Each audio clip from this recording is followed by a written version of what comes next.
Dugay-dugay na nga wala ko nakadungog kabahin kaniya. Kumusta na ka siya? Aniya ako karon diri sa gawas, naglantaw sa kalangitan. Gabi na karon diri, dapit alas 8 sa bulan sa Hunyo. Ingon ani gid diri ang panahon aning mga higayon na sa tuig. Hayag, magaway.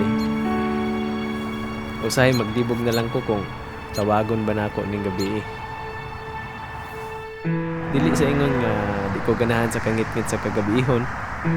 Apan murag lugay na magod kong nakatagamtam sa kangit-ngit. Kangit-ngit sa iyang pagtagad diri ka nako. Char. Aniya kining mga pulong alang kaniya aron mapaabot na ako ang akong pagpangumusta.